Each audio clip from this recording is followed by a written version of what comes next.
Morning, everyone. Welcome to my talk.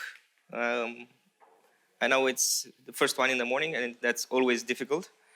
I think most difficult one is right after lunch, but morning is tough too. So thanks for joining. We're gonna spend today more than an hour talking about imperatives, talking about programming styles. A bit about myself, for the folks who don't know me, I've spent almost in my entire career building developer tools or SDKs. I've worked for over 17 years on the first product there, Advanced Installer. Then I built some open source tools and scripts to help developer workflows in Visual Studio, and recently I joined the Visual C++ team at Microsoft. So I've spent my entire 20-year career building developer tools. Kind of funny. This presentation is meant as a series, and I presented this before, and I'm iterating over it, and I'm already working on follow-up on these topics. So your feedback will help shape previous following iterations of this presentation. So do interact, stop me, ask questions, ask clarifications, comment if you disagree. I welcome that as well. So feel free to make this interactive. We have plenty of time. I have extra slides if needed with extra examples. So feel free to interact. So this is your typical functional programming presentation that you usually see at conferences. And just for, I'm guessing from the title abstract, the people who are in the room kind of know what to expect. But for the folks that want a quick primer into this so that they feel more comfortable with what's coming, a bit of FP in a couple of minutes. What is it all about? Some of these concepts, we're going to see a bunch of them, not all of them. Some examples of things that you might be familiar with, either from your traditional functional programming languages that you may have encountered or even used, or things that have permeated in mainstream programming languages, even the ones that are not your traditional functional style. And I want to focus a bit, and we're going to see these aspects in examples following suit. A bit of paradox and an impedance mismatch between how we think and work as humans and what we need to do to make computers do what we need them to do. For example, machines are very local in what they analyze and execute at the moment, whereas as humans, we tend to have an overall arching goal of what we're trying to achieve. In general, when we program computers, we're very progress-oriented. We need to sequence operations and make sure that each operation completes before another thing happens, and we manage dependencies and pipelines properly and so on. So machines, at machine level, we care about all the details, whereas when we think about modeling an idea and solving a problem, we think in broader scopes. We think at much higher level on what we're trying to achieve. And of course, we have problems fitting a huge model in our heads. So it's very hard sometimes to reason about a system, a complex system, and all its interactions, because we have a limited capacity of keeping things in memory at one time. I think Gail's keynote showed some of these aspects of human behavior, human limitations. And yes, we're error prone. And in terms of reasoning, as humans, we've developed over more than 4,000 years a fairly rigorous mechanism of reasoning and logic, and it's called mathematics. Unfortunately, we cannot easily encode that in computers. We need machine language for computers. And sometimes it seems that we've warped our brains to think more like machines than math or like humans would do. So let's see. So functional programming is a style of programming in which the basic method of computation is function application. And a functional language is not one that markets itself as a functional programming language, but rather it's a programming language which allows programming in a functional style. And more programming languages than you would think are very amenable to such a way of composing programs. But first up, we need to address the elephant in the room, and that's this thing. And how many of you are somewhat familiar, not with the existing of the Haskell, but a bit of syntax, or yeah, a few hands. Good. Don't worry, we're going to see some Haskell, but that's not a prerequisite, and I'm going to explain concepts, and the purpose is not to teach Haskell or to convince you to use it. The purpose is to showcase some patterns and see how they translate into other programming languages, like your traditional imperative style programming languages, like C++, for example. And we're going to see some examples. We're going to see some correlations and heritage. So I said programming language that encourages functional style. What do I mean by that?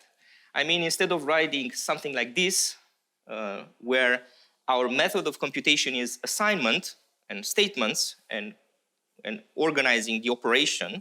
Yeah, I know about accumulate. That's not the point of using standard accumulate here. Writing something like this, where you encode the goal, the idea, into some function that expresses concisely what you're trying to achieve. So it's all about, functionally, it's all about what we're trying to achieve, our higher level goal, and using primitives, higher order functions, and other methods to streamline and translate these ideas into something that's easily readable and understandable. Whereas imperative, your most traditional imperative style is all about statements, working with the machine, modifying state, assigning variables, having control flow, and so on, all about the mechanics of doing that thing. And I think this quote resonates fairly well with the two contrasting ideas. Object-oriented makes code understandable by encapsulating moving parts. We all agree that's a good thing. Whereas functional programming makes code understandable by minimizing moving parts.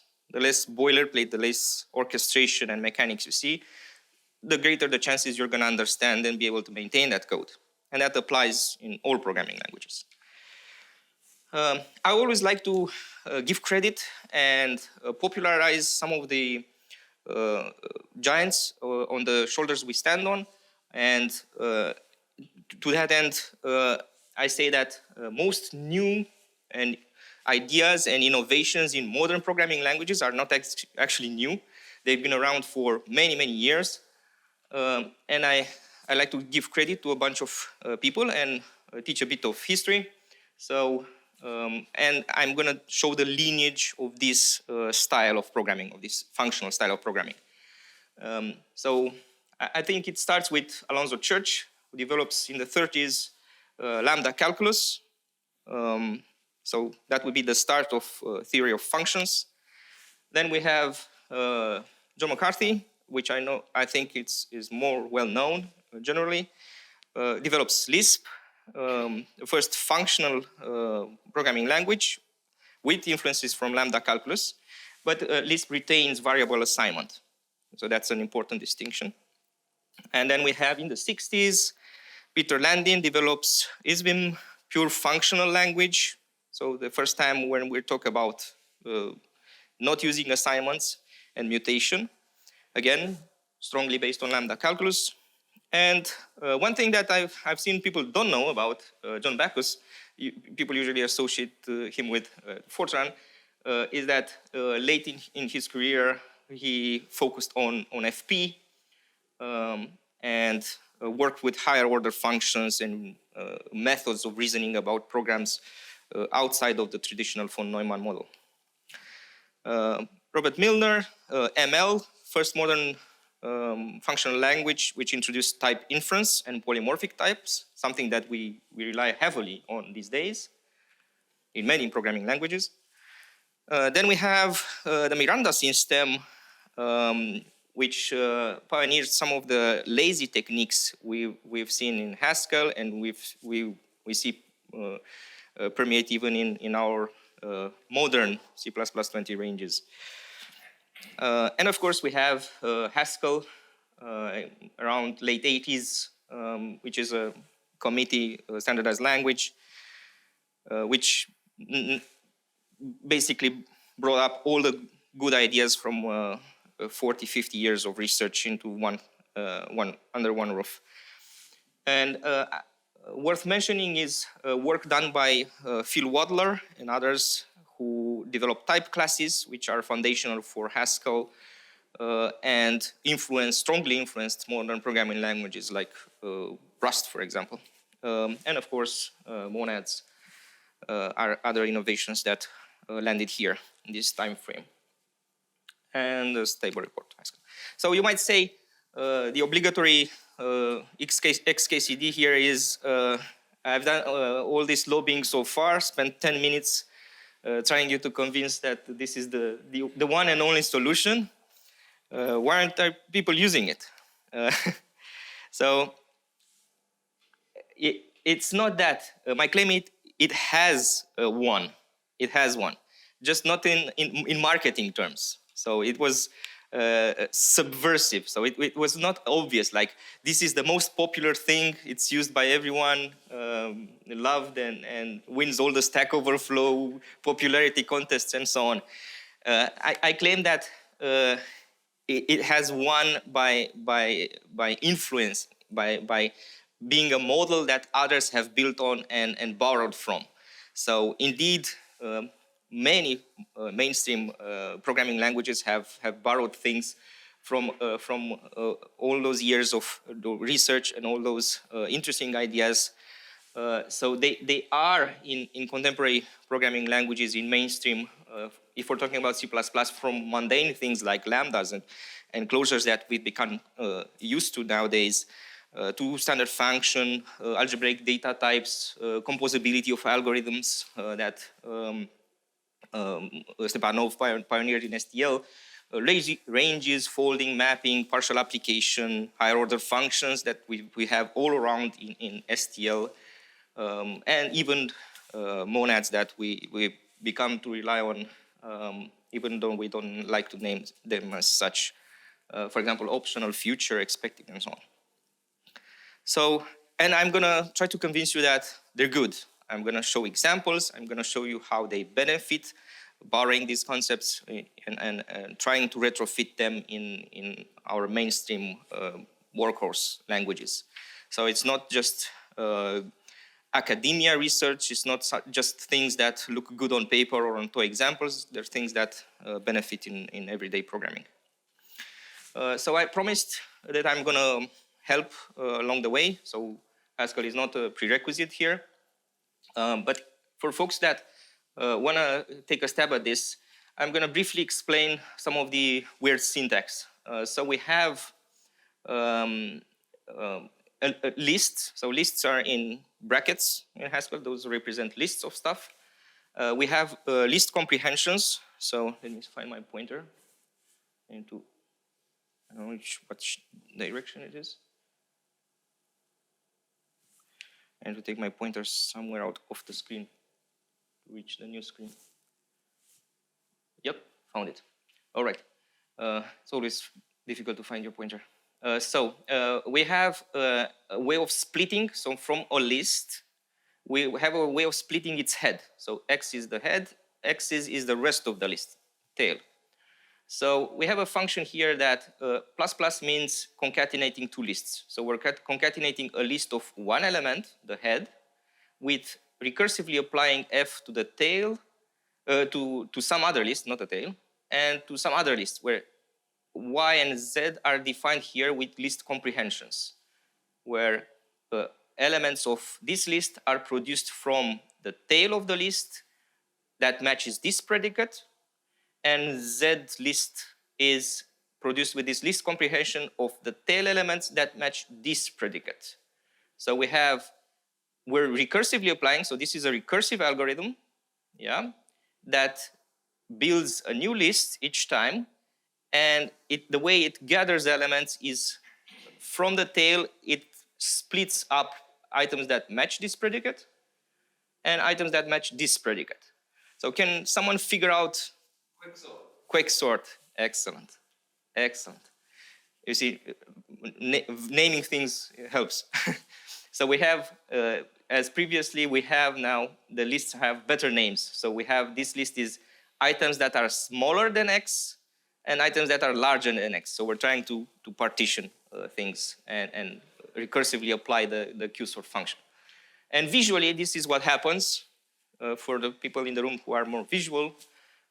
This is what would happen at each step. So top down are the steps of computation and what happens with the range at the end.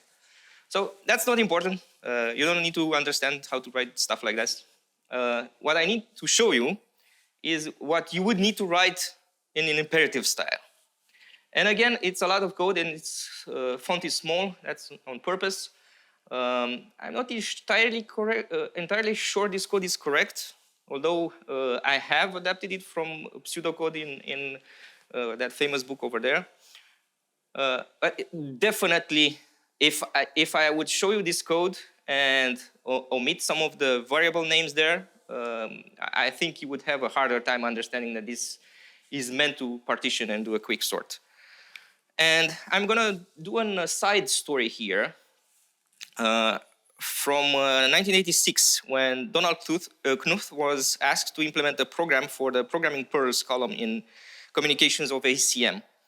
And the task he set out to do is read a file of text, determine the most frequently used words, and print them out in a sorted list of words along with their corresponding frequencies. So kind of a typical interview problem nowadays.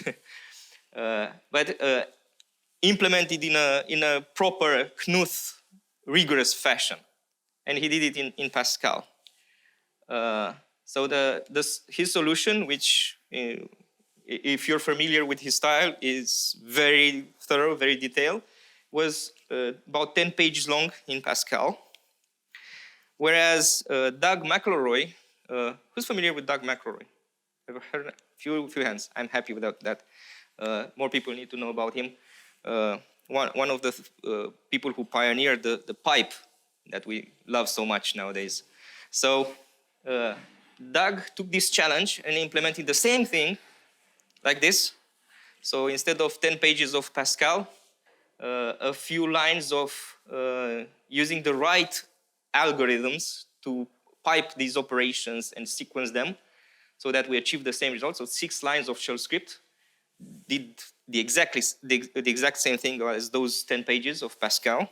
So I think this should make us appreciate the difference there. So I'm extending a challenge here, and towards the end of the presentation, I'm going to give some clues and code. So taking inspiration from Doug McElroy, think about solving this problem in your favorite programming language, but use the same style of being declarative and sequencing operations without doing the messy business of managing state and assignments and loops and so on. I'm going to show code at the end, but you can think about it in the meantime if you get bored with the other topics. So how do we start on this journey? I always try to convince people on this snake oil, and they ask, okay, I want to learn more. How should I start? It sounds like you need to read books, you need to follow some dry courses, read some difficult material, category theory, and complicated topics, and so on. So this is a book that's a good primer in starting this. It's a bit, I would say, it's a bit of a tough ramp to learn from, and it uses Haskell. So people usually say, okay, how can I do this by not having to learn Haskell? How can I do this in C++ or in my programming language? So it's easier for me to not have to learn too much right up front. And I do recommend this book from my friend Ivan. functional programming in C++. So I think this is much more approachable. You see a lot of the concepts without too much theory or prerequisites or complications. So I do recommend that you try this one. And I heard it mentioned once before at this conference. So let's start with some easy stuff. Let's talk about lifting and boxes. Higher order functions. I'm sure some of you have heard and used higher order functions. And what I'm trying to convince you is that they're everywhere, even if you don't write them explicitly. So, by the way, there's Boost higher order function. That's a library that you can also check out. And another smaller one by my friend Bjorn, it's called Lift, and implements some of these concepts. It's not an exhaustive library, it's not a production library, but it's something that you can play and experiment with, and it's very easy to start with. It's very, very lightweight. Some examples of higher order functions. I'm sure the names are familiar. Equal, not equal, when, and, when all, when any, when none, if, then. And many of the STL algorithms are higher order functions. Think about standard transform, for example. Let's see some examples of lifting operations. I'm going to walk you through the code. Seems a bit much, but up at the top is just boilerplate. We have a structure with some fields, and we have some way of building some projections, so to extract some fields out of there with some functions. Think of them as some getters. And we're trying to sort a collection of such structures based on the name field. So we could write, of course, we could write a lambda that goes into the structure and does the appropriate operation. But if we think in terms of composition, we can use projections and selectors, for example, with the lift library in such a manner. And again, if we want to do this, for example, locate employee number 5 by the ID or whatever that field is, we can do a similar thing and compose, create a higher order function, use the higher order function compose to plug in the select number projection from the structure. And if we're thinking about C++20 ranges and views and how to use projections and achieving some of the same things, this should be very familiar already. So these concepts are already in our lives, and we need to get comfortable with using them. And this is a bit of a head scratcher, but I think it's you don't need to understand the mechanics of how the preprocessor does the business here. What we're trying to achieve here is, for example, if we want to lift a whole family of functions, then the problem that becomes more challenging. So that's why we need tricks like this. For example, if we have an overload set, let's say we're thinking about the 2-string overload set, which might take, I don't know, many input arguments to convert them to strings, of course. So if they're if we're in the appropriate namespace, we can use the lift technique, the lift macro, which creates a higher order functions that will be able to select the appropriate overload from the overload set of 2-string, and we can use it and plug it into another higher order function, which is standard transform, to convert. In this situation, we're converting a vector of integers to a vector of strings.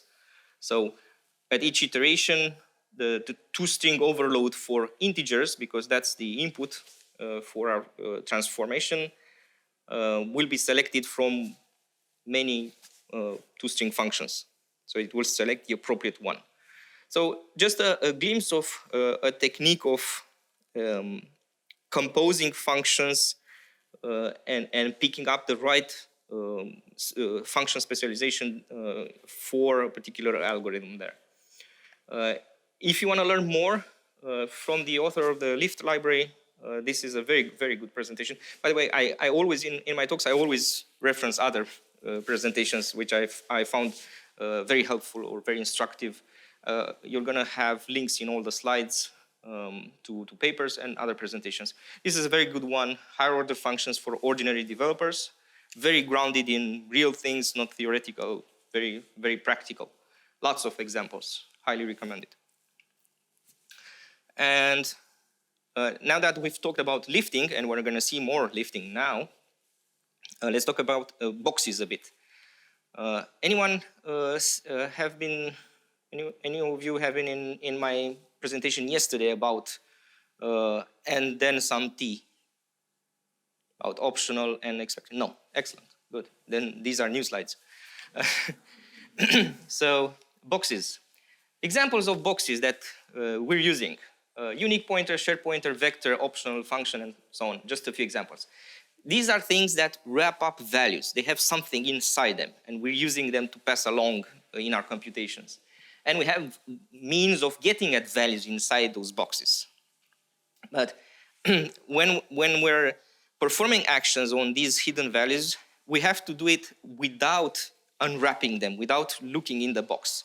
And we have to think about when we organize our computations, our steps, our processing, we have to think about not if we have a value and what's the value. We have to think about the value with its context. And when we pass it along, we pass the value with the context from function to function, from computation to computation. And each function should take it out, do some magic, do some modification, put it out in context, pass it along. Take it out, do something. If it's there, do something, put it in the box, pass it along. So wrapping the value, if it's there, there might not be a value. So wrapping the value with its context and moving along with its context in computation. And there are techniques, of course, coming from functional programming languages which try to avoid direct mutation and try to hide these concepts and wrap them into well-structured mechanisms of moving computation along. So there are techniques to do that. Techniques like applying functions like fmap and monads and so on. For folks that are more comfortable with pictographic, with images, with explanations like that, there's a very nice article here that I linked, which tries to explain some difficult concepts without theory, without math, without needing to read Bartosz Milewski's category theory for programmers. So very nice images that explain each kind of such transformation in visual terms of how apply works, how fmap works, and how monads work, and what's applicative, and so on. Some concepts. So if you're interested, have a browse at that article. I found it helpful. So picking one example of a box, standard optional. I claim that standard optional can greatly simplify your code if used properly. That means, again, don't look inside the box. Don't try to unwrap it at each step. Don't try to use it for error handling. That's not what it's meant for. We have another facility for that nowadays, standard expected, for example. And when in doubt, I think that's the cornerstone of this whole presentation. It's draw inspiration from other programming languages. Draw inspiration from other APIs, other standard libraries that have been doing this for years. For C++, we're the new kid on the block with these kinds of things. Look at the heritage that we've received. Look on what worked and what didn't for others. Look at Haskell maybe, look at Rust option. I'm going to show examples. And try to understand how this magic works. Again, look at the nice pictures. And I said draw inspiration from Rust, but try to avoid some of the things that I've seen Rusticians do, like avoid excessive unwrapping. Same thing I've seen in Swift. If you're programming for iOS or macOS in Swift, similar concepts are there. And again, I've seen people that try to work around the optional APIs or optional vocabulary types around the APIs by aggressively unwrapping things. So when you pass along optionals in computation, try to pass along them as is and not check at each step, do I have a value? Do something. I don't have a value, do something else. And try to avoid using control flow based on whether you have a value or not. Try to chain computation, and at the end of the pipeline of computation, check if there's a value. Again, the nice pictures. I'm not going to spend time on them. I'm assuming that if you're curious or a very visual person, you're going to appreciate them on your own. So let's see some examples. Calling a function on the standard string value inside standard optional box. So let's say we have a capitalized function that takes a string, yields the capitalized version of the string, and assume we have an operation that could fail, an operation that gives us a string from somewhere, some function, that could fail, okay, could not yield a value. So we get it as an optional string. And then we want to capitalize them for, I don't know, UI purposes. And what we would do is, okay, do we have a value? And if we have a value, call the capitalize function with the value inside the box. This is the unwrapping method I mentioned earlier. And we have to do this because the function we have, our primitive, is capitalized, which takes a string and it's a string. This function doesn't take an optional string. Same thing with the shorter syntax, if you prefer unwrapping this way, like pointers. And what we need to think of it is think of it in terms of, again, working with the box, working with the optional.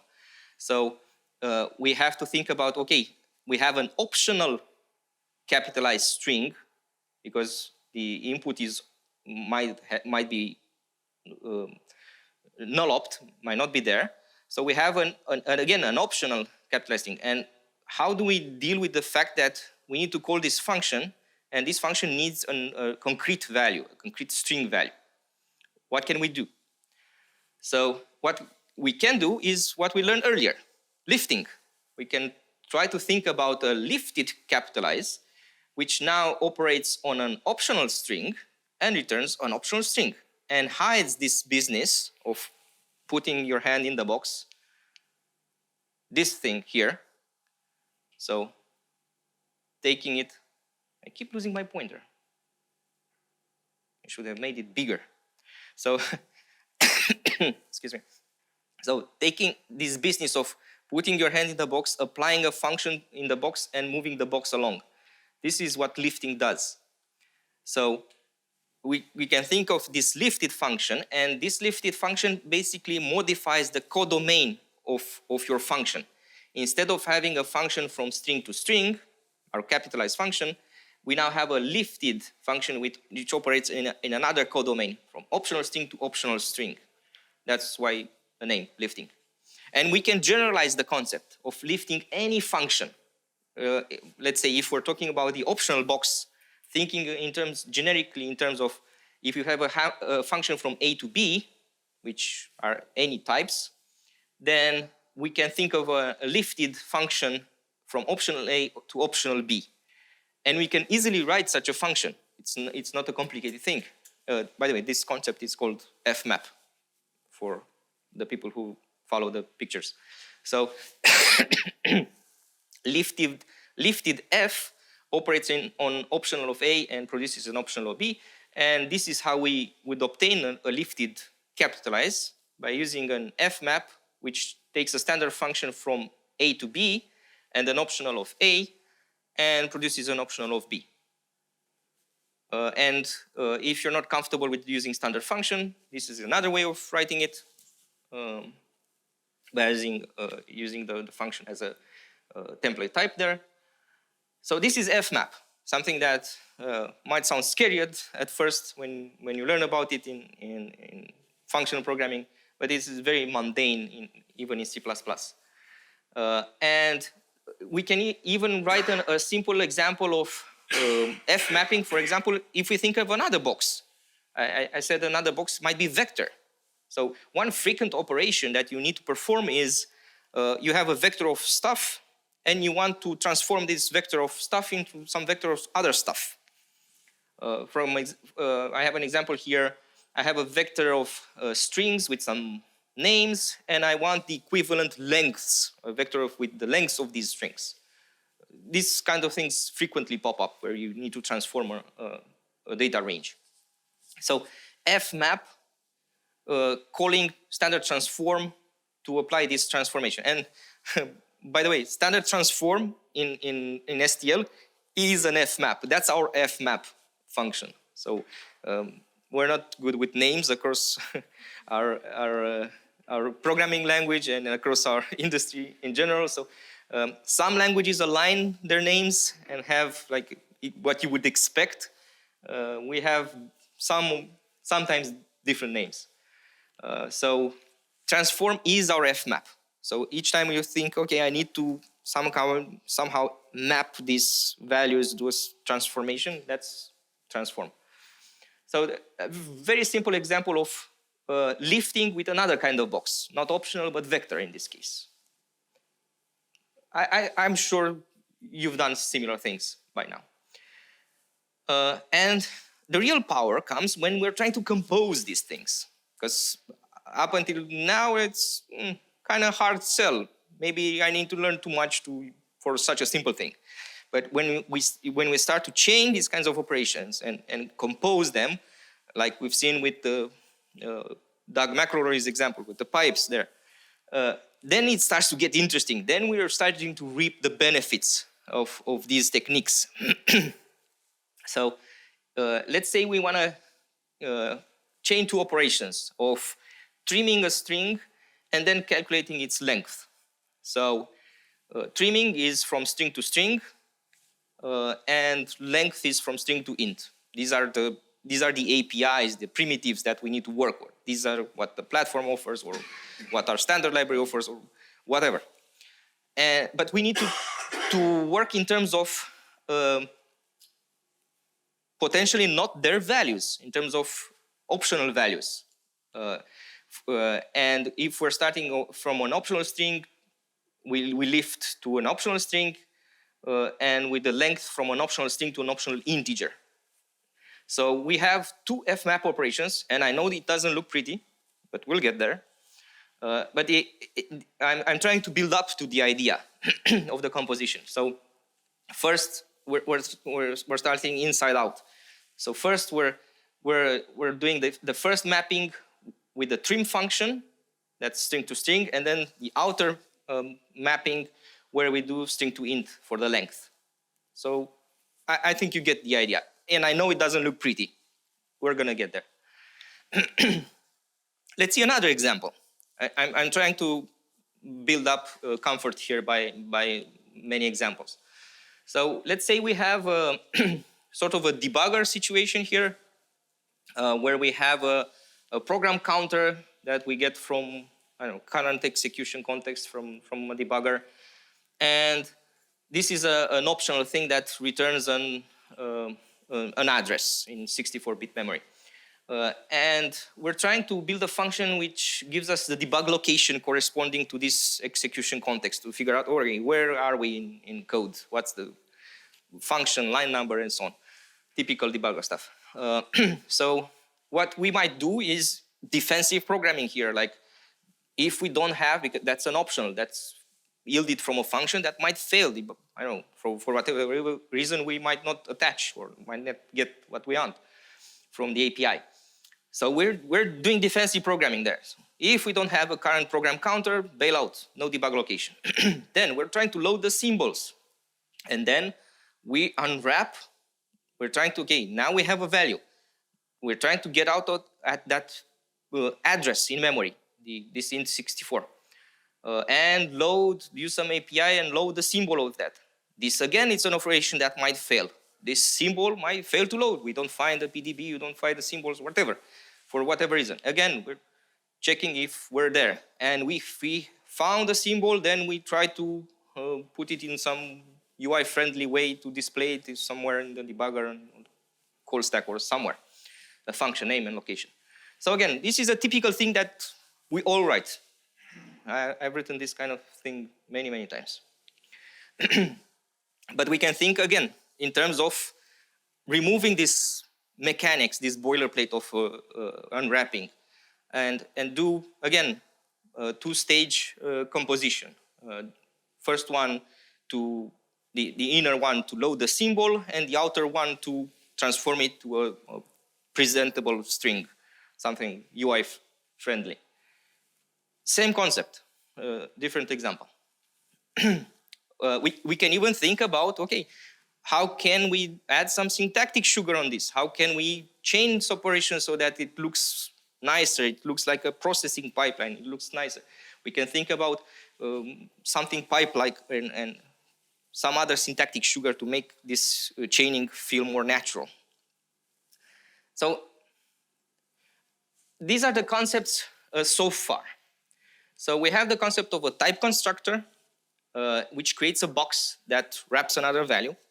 We've seen that. We've seen optional, we've seen vector, and many others. Standard expected, standard function is such a type constructor. And it encapsulates another value into this context. And it's meant to be moved along. We've seen function lifting, create higher order functions using facilities like fmap. And for any function from A to B, create a box from A to create another function from box of A to box of B, whichever box that might be. And we don't need to break encapsulation. We don't pick in the box, and it's better for chaining, continuation, and composition. And let's see one more example. By the way, stop me at any point to ask questions. Yeah. Could you go back a couple of slides? Which one? That one. Okay. Yeah. No. So this one here. By the way, this is a fake syntax. I haven't shown anything yet. Load symbol takes an address and returns an optional symbol. Let me go back to the definition, the classic one. Yeah.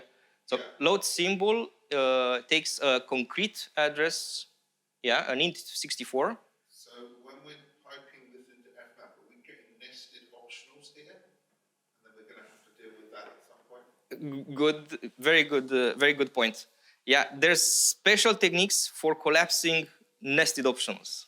Yeah, I won't have time. Maybe at the end I have some examples. I actually have a section of bonus slides, and maybe at the end, if we have time, we're gonna go into. There's a special technique that's very frequent in functional programming languages of collapsing nested optionals. So, because when you do these kinds of operations, you end up with nested bubbles of optionals, and you can collapse them into a single optional. Yeah, very good point. Yeah, that comes up frequently in functional programming. Any other questions? Okay, so let's see another example with optional, and this time focus on continuations. Focus on a way of expressing these chaining of operations. Let's assume we have a function that converts from a string buffer, tries to parse an integer out of it. Again, don't focus on the grayed out parts. That makes no relevance to our discussion. Focus on the bottom parts there where we have error conditions. So this parsing operation might fail for various reasons. In that string buffer, we might not have something that's integer, representable as integer, and so on. So this function yields an optional integer, of course. And then we want to do something, because the purpose was to obtain this optional integer and do something with it. And this is a way of achieving this continuation pattern in a monadic fashion using standard optional from C++23, where we have the and then continuation functions. We have our fmap, are familiar? This is fmap. Yeah, this is the and then is the bind function from Haskell, so the continuation. Else is the case where we don't yield a value, so it's a way of backing out of the computation pipeline. And at the very end, we pull out the value. So we chain as many continuations as we need, as many transformations or continuations in this chain, in this processing chain as we need. And at the very end, we pop out the value if it's there, if we have it. And if we don't, we back out of this way. So it's a way of building a sort of a sequential thing out of a processing pipeline. And we have this means of using even inline lambdas here. So again, ignore the grayed out parts. The important bits are the way we get into the continuation. So we have a value at this point, and we're trying to do something with it. And if we have another operation that might not yield the value, we might choose to return a null opt at some point if this processing might fail, and we might chain another continuation on it. We can do an fmap. We can transform the value. In this case, I'm not actually transforming the value. I'm just outputting somewhere. Doesn't matter. So this is a means of chaining operations one after another, passing along the box, or handling the situation where we don't have it. Let's look a bit of at the heritage. I promised to look at draw inspiration from other things. I think we can draw some similarities here. For example, in Rust, we have the option type, which has, it's implemented as an enum. Enumerations in Rust are more complicated things. They have associated types, and we can have an option constructed as none. That would be equivalent of not having a value, so null opt on C++, and constructing with some t, where t is the associated type. And if we have a list of strings there, and we're trying to get the second one, we're going to get the sum Rust. So the result is sum Rust. So this is not a string. This is a sum of a string. And we can do pattern matching or extract the value, unwrap the value. So this is the case where we have a value. And this is the case where we don't have a value. For example, when we try to get the fourth element in this list. So, and the way, and I think I have an example, no, maybe further down. I have an example of using pattern matching to get into the value case or not. Similarly, in Haskell, we have the maybe type, which has two type constructors. It can be constructed with nothing or just an A. In Haskell, A is the T in C++, the generic type. And the same example we've had on the Rust slide, where we're getting the first out of the list, and if we have a first, we do the just constructor, so we just construct a concrete value. Otherwise, this is an exhaustive pattern matching. We construct a nothing. So on this list, the first element, so the head of the list, the X column means the first element of the rest of the list, and this underscore means the rest of the list, but I don't care to name it. So I just extract the first thing, and then I have the nothing for the empty list, of course. So again, mental model, how we map these from C++ to Haskell or other programming languages. So transform is our fmap. This is a functor in terms of programming, functional programming, not to be confused with function object. Sometimes people in C++ call function objects functors. That's wrong. So this is a functor. So transform is our fmap, and then is a monad, and it's the equivalent of bind in Haskell to chain continuations. Of course, the bind syntax in Haskell is much more terse than our and then and our C++ grammar. It's weird. We have to call functions and pull brackets and semicolons everywhere. And the bind syntax in Haskell is much more terse. But it's just syntactic sugar. The concept is exactly the same. So In the string view to int example, we've seen that we might not get a value when we're trying to parse out of a string buffer, trying to parse an integer out of it. And if we're using standard optional for this, in general, it's great at expressing this concept that, okay, we might have something that does not produce a value. And in many situations, that's the exact thing that we want to model and the exact box we want to use, standard optional. But sometimes you want to pass along the information of why that failed. It might be relevant further down the processing pipeline, why this operation failed. Maybe for a parse integer scenario, doesn't make sense. Maybe it's trivial or not relevant for the caller why this parse integer failed. But in many situations, you care about this information, why this operation failed to yield the value. And we might want to stop early or pass along this information of the failure situation. So for that case, standard expected is a more appropriate type. It's a different kind of box, works the same way, but it has an additional payload.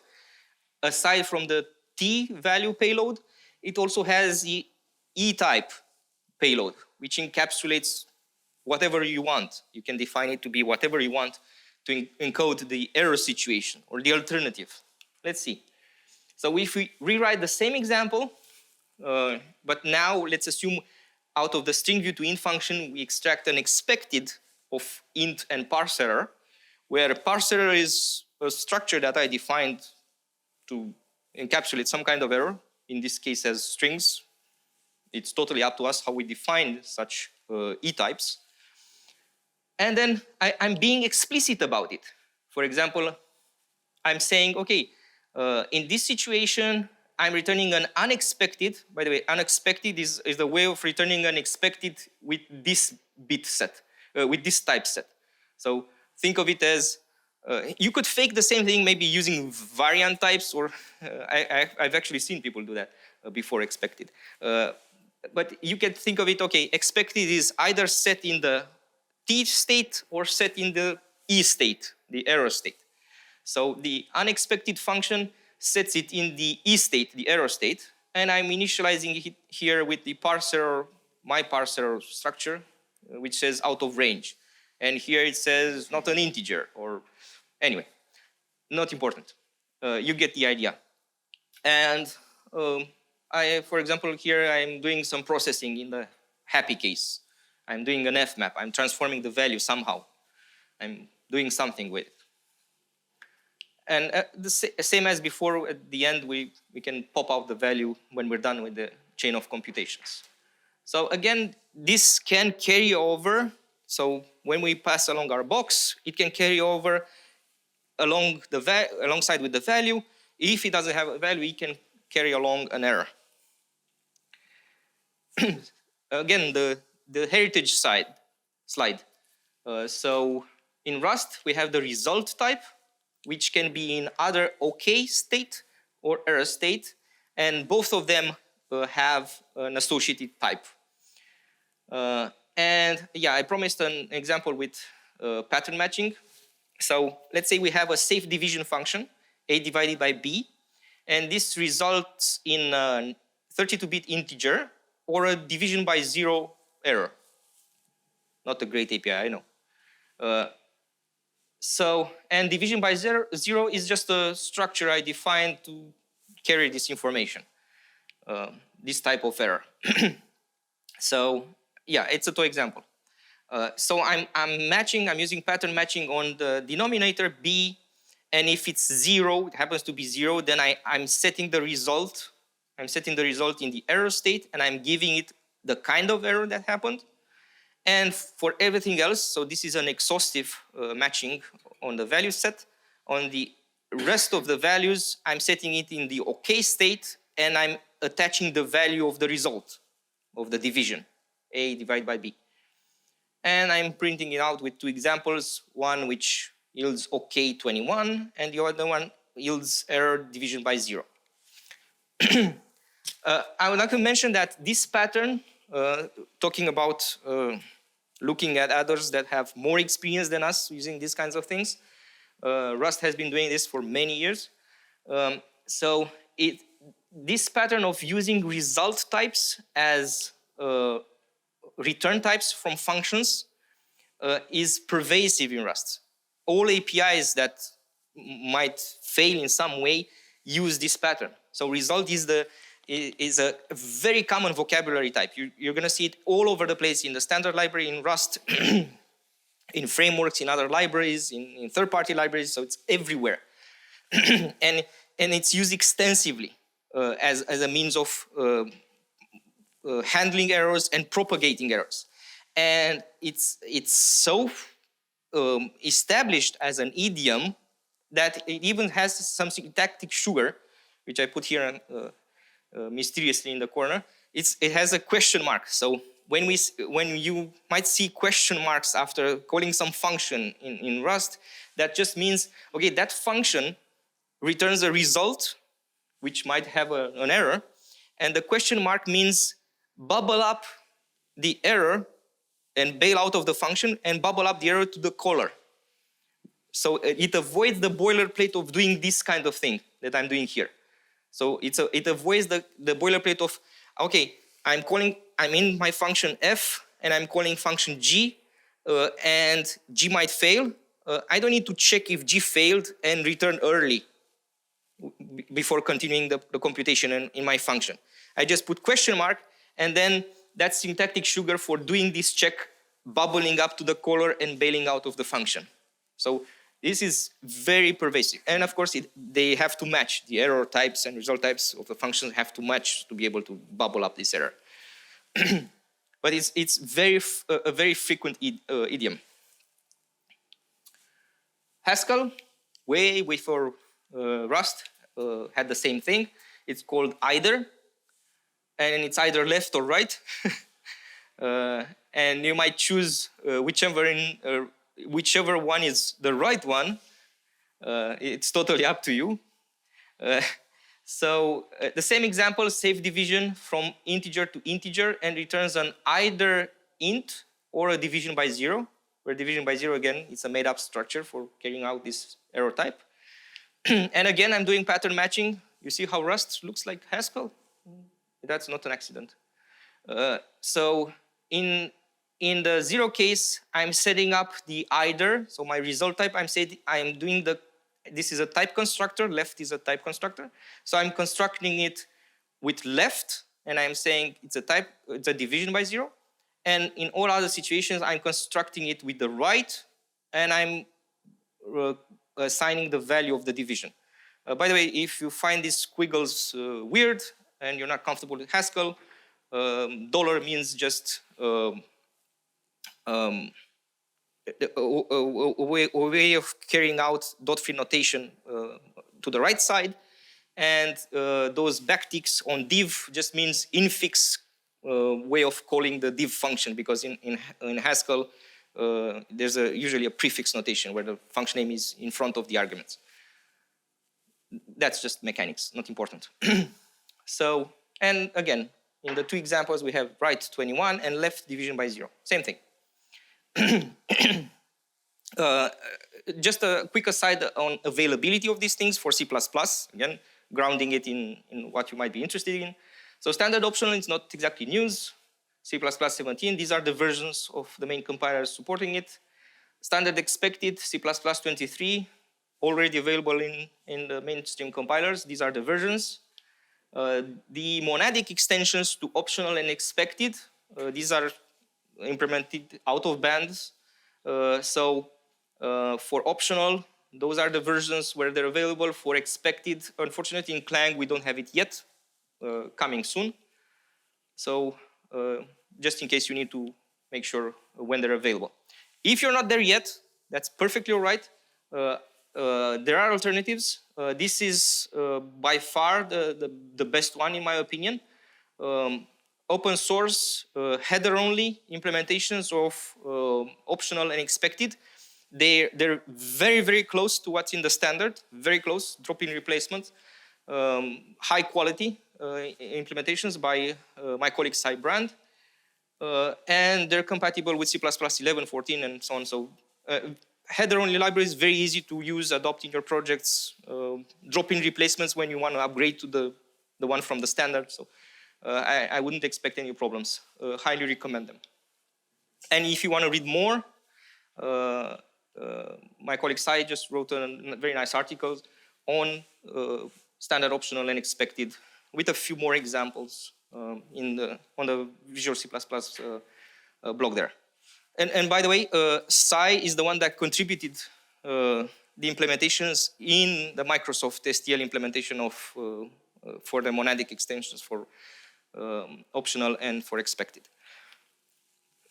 Okay, let's back out a bit out of all these examples and try to generalize a bit, or move a bit higher up in concepts. So expressions yield values. I just talked a lot about working with these values in their context and moving the context along. So expressions yield values, statements do not. So where possible, try to use expressions and compose expressions together, rather than doing variable assignment and state management and using instructions statements. Very nice presentation from, I always plug other presentations. So a very nice presentation from Ben Dean. Easy to use, hard to misuse, declarative style in C++. Very nice presentation, very much in line with what I'm trying to convince you with. Link is over there. All about replacing conditionals and moving from an imperative style to a multi-computation and elimination strategy, and very in line with some of the concepts I've mentioned already. Another more recent one, this presentation by Dave Abrahams. The title says it all, values. That's the title. It has a subtitle, but values, it's all about the values and value semantics. And it's from last year's CPPCon. It's all about achieving value semantics today in C++ and thinking about whole object semantics and how we can define our types and organize our computation so that we leverage this power of C++ of working with values and the whole thing with whole part semantics for computation. Very much in line with the original design of the STL, for example, the original Stepanov design. Another one, value semantics, the most valuable values from Juan Pedro Polivar Puente. Another very insightful presentation about value-oriented design and how to reconcile this functional style with procedural programming by focusing on value semantics. It promotes local reasoning composition. It's pragmatic, how you can merge these two worlds of your traditional C++ code base with using, leaning more heavily on value computations and composition. Another one, squaring the circle, value-oriented design in an object-oriented system. Again, along the same lines, same presenter. Very good presentation. Postmortem immutable data structures. Usually when we talk about functional programming and avoiding mutation, we tend to think about immutable data structures and how we hide mutation in some way, organize mutation in some abstracted way in some kind of monads, and thinking about using clever tricks of immutable data structures and hide mutation behind the scenes. Very, very nice, much more in-depth presentation of such techniques. And we're getting to C++20 ranges, as I'm sure this has been associated in your mind already with when I talked about composition and chaining operations together. So the beginning of the end for begin and end. So with ranges, we see a bunch of things. And we see views, actions, projections, lazy evaluation, adapters, pipelines, and so on. Some of the things we've seen already. I have a... Where does it say compilation times and error messages? I don't have a slide on that. But I do have a slide of gotchas with ranges. But I don't mention compilation times. That's off the record. Some side-by-side examples of a few toy computations. So print only the even elements in a range in reverse order. Again, these slides are primer for people who are not yet comfortable with ranges, haven't seen a bunch of ranges codes. I'm trying to get people comfortable and see a bit of eye-opener in terms of your typical infomercial, before and after, you know, kind of thing. So your traditional C++ on the left, ranges version on the right.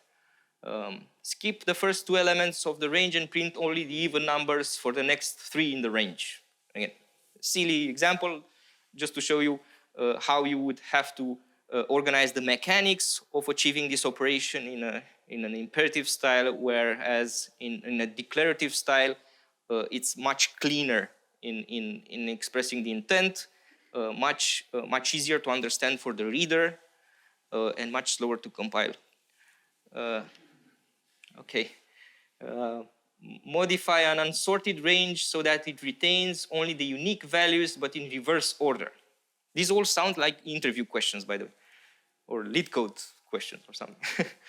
So this one actually looks cleaner, even in your traditional C++, because it uses algorithms rather than having a bunch of for loops here. But this one is even more clear in intent. And it's definitely clean, and it has a fluent interface. Create a range of strings containing the last three numbers divisible by 7 in some range in reverse order, blah, blah, blah, blah, blah. Again, piping out the operations, iota view, reverse, filter. We have our fmap here. We take, and then at the end, we collect the values. The 2 is a collector. It's the stage where we pull out the value at the end, out of the box. So again, the same thing where we start up a computation in a view, in a collection, and we chain operations together, and each operation either does an fmap or a filter or uses a projection or applies a transformation there, and at each stage we move along the box, and at the very end we pull out the value.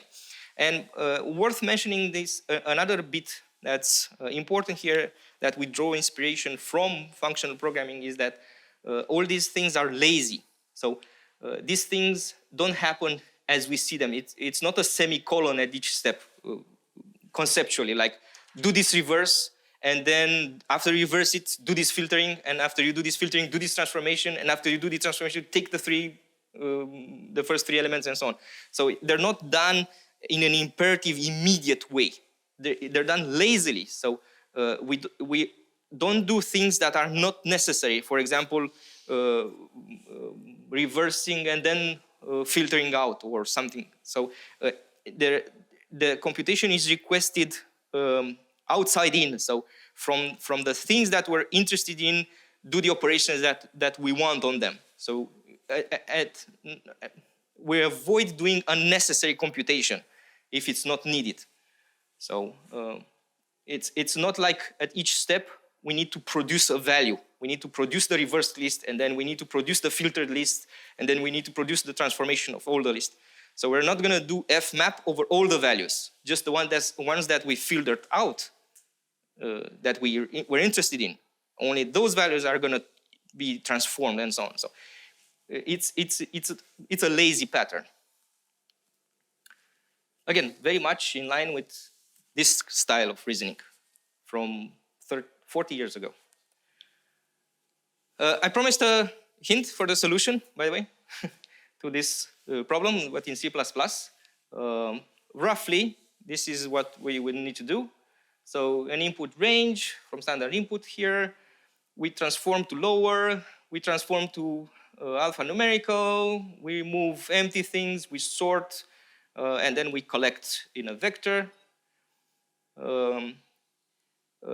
We're grouping by equal equal words. We need to count the frequencies. Again, ignore the grayed out parts, mechanical stuff. So again, just appreciate the nature of how we organize computation. So this is how we organize computation. Okay, it's not as short as Doug's bash script. So it wasn't bash at that time. It was that shell script. So definitely not as pretty. C++ cannot afford the nice syntax of Haskell. In Haskell, in .free notation, it would look as nice as that shell script. But in C++, it's close enough. If we squint enough and ignore the curly braces, it looks okay. And this is how you wrap it up. Right? So I promised a gotcha slide. I call this the Nico slide of the presentation. So C++ 20 ranges are a fantastic tool. I love them. But we need to be aware of some of the issues. And mind you, I'm not as, I don't know, frustrated as Nico, and I'm not as scared. Some of the problems inherent with views in ranges are problems that are applicable to any kind of view type. So if we think about string view or span or some other non-owning thing, you can always have dangling things. You can always end up in a situation where you cannot reuse them. So the advice that comes with storing any vocabulary type, any type that has non-owning semantics or has this borrow semantics of being a reference type but looks like a value type, the same pitfalls apply to views as well. So the same advice: don't hold on to views, don't store them in objects, don't return them around when you're not sure of they will the underlying thing will be still around. So the same kind of advice applies. So we have reference semantics. This is what we need to remember. Views have reference semantics. So everything applies, the same problems. As always with C++, const is shallow and doesn't propagate well. Yeah, tough, that's our language. Const is shallow in C++. Yes, some functions do caching, like begin, empty, filter, drop. We've seen in Nico's presentation, we've seen some of these examples. And yes, they can be horrible, but in general, the same advice applies. Don't make assumptions, know what you're working with. Any facility comes with its power and its flexibility and comes with some sharp edges. So don't hold on to views and try to use them. Safest is to use them ad hoc as temporaries. If needed, better copy them because they're cheap to copy. The views are cheap to copy for use and so on. So be aware of these issues. Recommended see Nico's talk for the horrible details. So remember Phil? This is Phil now after many years of Haskell. So I would end up end this presentation with make your code readable, pretend the person who looks at your code is a psychopath and they know where you live. My friend Ivan likes to end up presentations in the same way. And I do have bonus material for you. So this is where I leave you with a Netflix interactive model, if you like. So we can discuss more about the things we've seen already, or I have some bonus problem that we can look into, and that's more Haskell heavy, but it has nice C++ things. So let me know which strategy you prefer. Either revisit some of the topics or see a nicer example at the end. For the bonus slides, because we have a few minutes. Okay, bonus problem. I think you might have seen this one maybe in interviews or somewhere for sure. Counting adjacent repeated values in a sequence. Think integers or something. I'm sure many of you have solved this problem. So count, we have 2 8s, 2 1s, 2 4s, and so on, yeah? So I have some animations that would help here. One classic technique of achieving this, you can see it anywhere, is shifting the range and zip it with itself, comparing the two versions of the range, one shifted to the left, ignore the trailing parts, and then just compare up and down. So are they equal or not? So you need to evaluate. So we shift the range with itself, one position, and we compare. This is a classic technique to identify adjacent equal elements. And if we have equality, then we put a 1 in the result. Otherwise, we put a 0. Classic technique again. And then we sum up all the 1s in the intermediate array, and we get a 3. So the answer is 3. We have 3 adjacent elements in this sequence. Again, nothing groundbreaking so far. It's a classical, I don't know. What happens if you have not just 2 adjacent, but 3 adjacent? I think the problem is stated in terms of repeated values. I'm not sure if the same thing works. I'm wondering, well, first of all, one would have to define exactly what meant. Exactly, what you mean by more than, yeah. Is 3 adjacent, does it count as 2 adjacent? Exactly, how do you count them? Yeah, I think the context is a simplified one, like just count the 2s as it's formulated.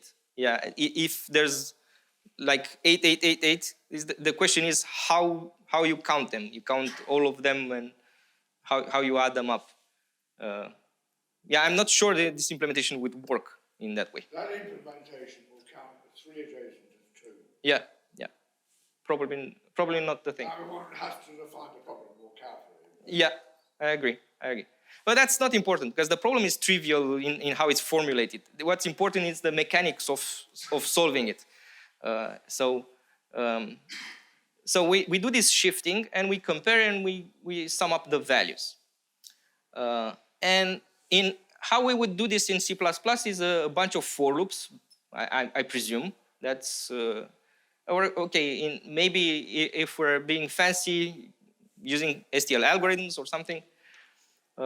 Maybe if we think about this one, if we're familiar, if we've been using inner product, that's an algorithm in STL.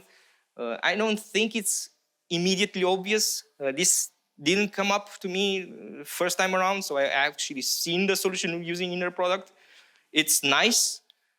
It looks like this, but it's not something that I would think about. So I was impressed when I saw this solution. So we can use inner product, and again, we're constructing these shifted ranges.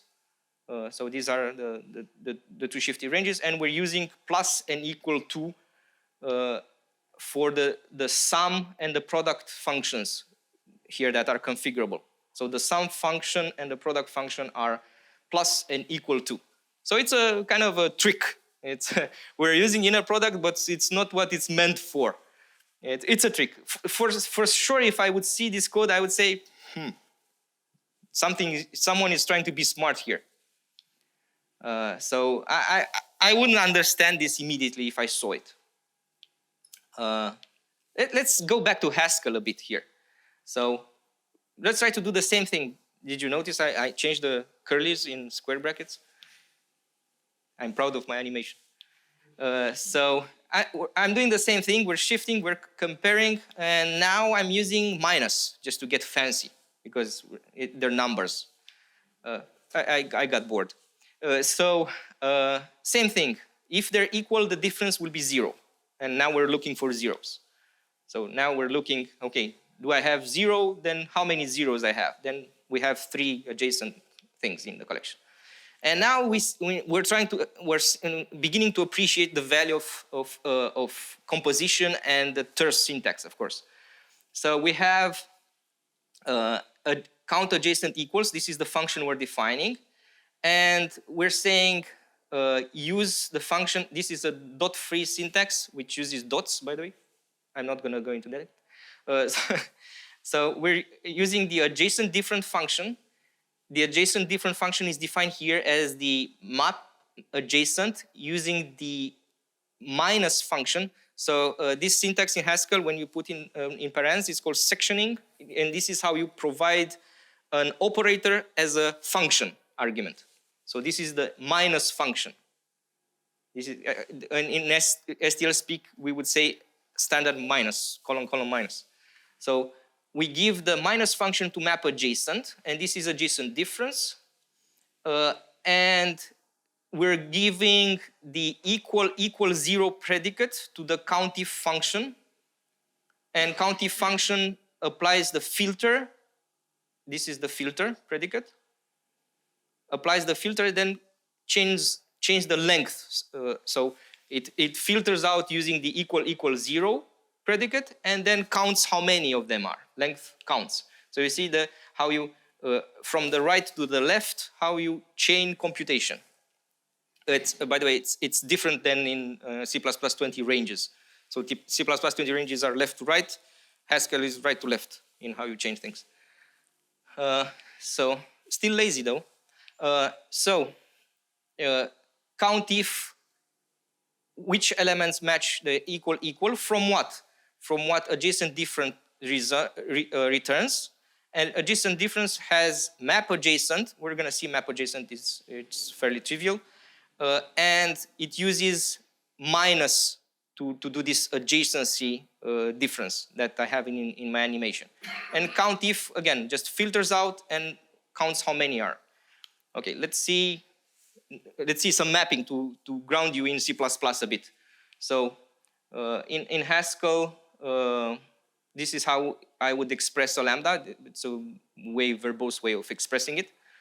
Plus is plus, and this lambda in C++ would be this thing in Haskell. Just a bit of parallel to ground you in C++ to be more familiar. And for the folks who want to understand how type inference works in Haskell, the grayed out code is the type definitions, which are, by the way, optional in Haskell.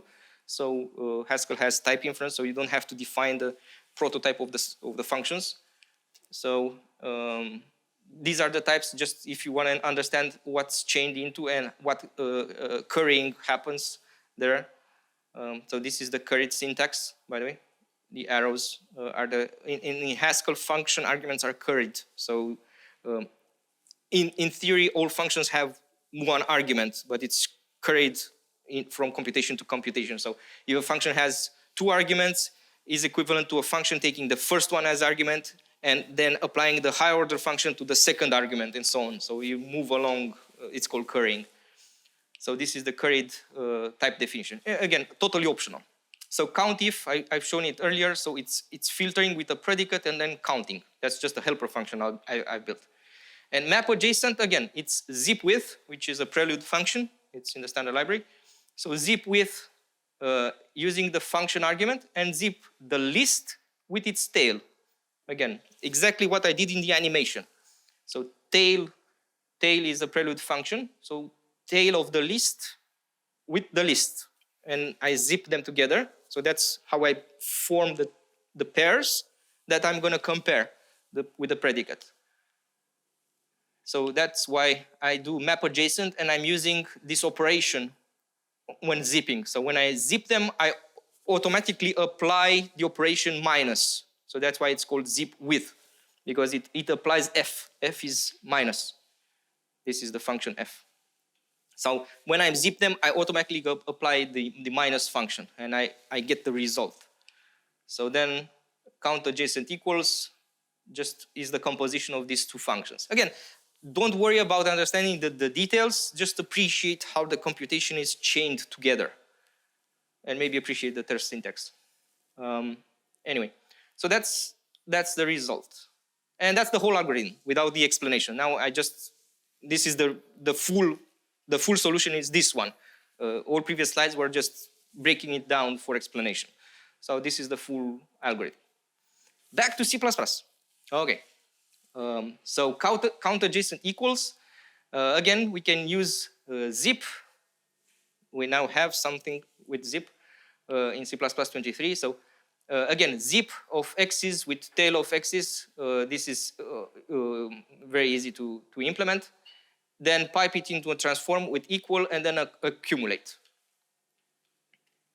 And again, I skipped over some of the details, some of the bits, but that's about the gist of it.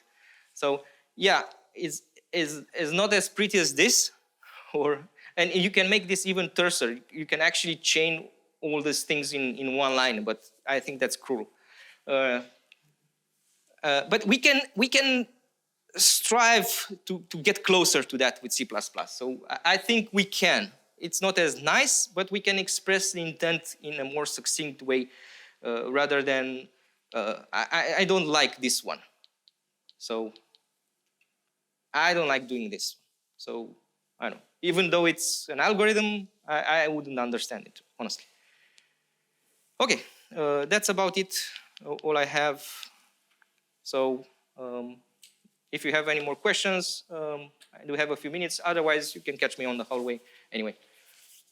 I'm going to repeat the question, contrasting the functional versus imperative style, where imperative cares about the details, about how you achieve stuff, and that might have a big impact on performance, on the details, on how you run on real hardware, right? Whereas functional programming prides itself on abstracting away and not dealing with the messy bits and just focus on the goal, on what we're trying to achieve. Very much true. So we must not forget that we're programming computers. We're not programming theoretical things. We're not playing in some REPL loop just with toy examples. Very much true. So like someone else in the audience mentioned compilation times, that's another problem. So we need to work on this. So we need to improve the way how we orchestrate computation, how we parse these things to make them efficient, to make them appealing to be used. And we need to work on implementation details. So the quality of implementation matters. The devil is in the details. Of course, we need to improve things. Sometimes the things we're trying to do to improve performance, like caching, have other weird and unexpected effects. So in general, people strive to implement efficient things, especially in C++. So they will not allow constructs to be possible if they cannot be implemented in an efficient way. That doesn't mean it doesn't happen. That's the goal. So we need to be careful. We need to measure. For example, we might see, okay, I can do this fancy transformation that looks nicer, it's prettier, easier to understand, and I measure it's twice as bad at runtime. Then I'm not going to do it. If latency, performance is an issue in that particular scenario, that particular usage, then the trade-off is not worth it. So, but that doesn't always apply. Let's not assume that performance is always critical on all paths. So where we can afford it, let's go for the pretty thing, for the easy to maintain, easy to understand, easy to extend thing, right? And measure. Where we cannot afford it, we cannot do it. So I'm not gonna ever advocate pretty code versus slower code. Like it's if you want latency and performance and even memory usage might be an issue here. The footprint matters, or binary bloat. Might be the compiler generates a horrible binary when you do some, I don't know, nice, pretty things in code. So we're not shipping code to customers, we're shipping binaries. So when performance matters, that has to take priority. So we might take shortcuts. We might say, okay, I would like to do this way, but it's way worse. So, or there's a defect in the compiler, in the library, and it's not as good as it claims it should be. So I'm not able to use it. So when it matters, you measure and you make the trade-offs. It's engineering. It's not academia. So we're not shipping. Again, I'm always trying to remind people that we're not shipping code, unless we're library writers. we're shipping binaries. We're shipping executables, and they have constraints, and we need to meet those constraints. And another thing that you didn't mention, but it's also relevant, is can I easily debug it? Like, if we're used to debugging statements, we're used to debugging things that are multi-line and sequenced and have branches and stuff where we can put breakpoints and this kind of stuff, difficult to debug. So this is another thing we need to appreciate. We might write a pretty code like that that is easy to read, to understand, but maybe very hard to debug. On the other side, having a simpler thing that is more terse and is made out of composable bits, it's easier to test. So we might need to debug less. So if it has fewer moving parts that we can separate because we easily compose them, then those individual separate parts can be easily testable. If we don't rely on mutation as much, then it's easier to abstract and mock them and encapsulate them in unit tests. So we can have higher confidence in the output of our work. But if we really need to debug it, then it's harder because you don't have the traditional. All our debuggers are built on this model of the machine, of executing instructions and breaking each step and seeing the computation, seeing the mutation, seeing the memory, the variables, the call stack, and I'm not even going to talk about threads. So it complicates debugging, but hopefully we will need to do much less debugging.